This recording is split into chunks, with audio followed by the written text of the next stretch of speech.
dashboard works. I mean, since I already have an account, I signed up, obviously. Um, I can sign in with Google or my email address. Sign in with Google, I mean already. So I have a widget already, right? So a widget is essentially synonymous to a site, right? One site can have one widget, right? So if I was to create another, let's say I have another site, my personal website, I can just name it WTF, or technically I can name it anything really. And do this. This is for my personal site website. I select my workspace as my Notion workspace. Then every Notion workspace has a database where Fotion writes into, right? So I'm taking this Fotion default template because that's what I have, and I can hit create. And I have these widgets was successfully created.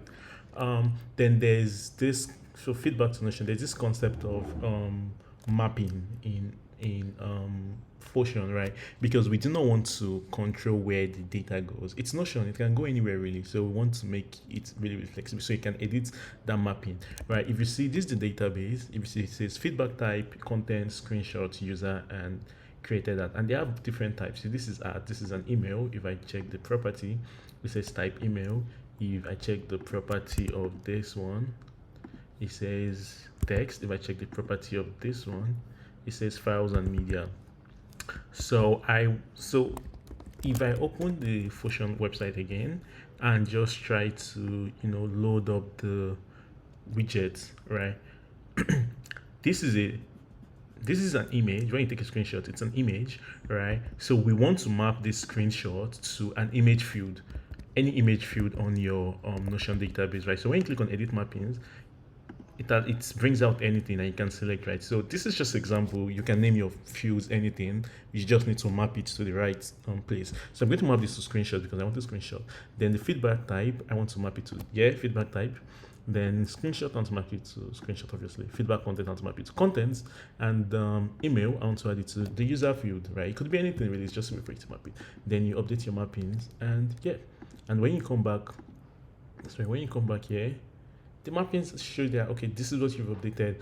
And whenever you integrate and a feedback comes through, it goes into this Notion feeds rather. Then there's this pro features, where you can get webhooks as a paid user and you can connect your Slack. And I want to show you this Notion workspaces.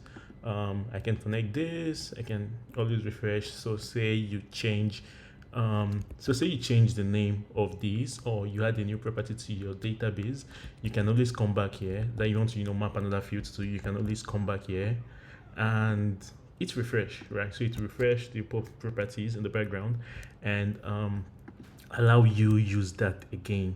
Then billing, obviously you need to give us some of these internet monies. Let me know if there's any question. Feel free to shoot me and an email or Twitter DMs. Cheers.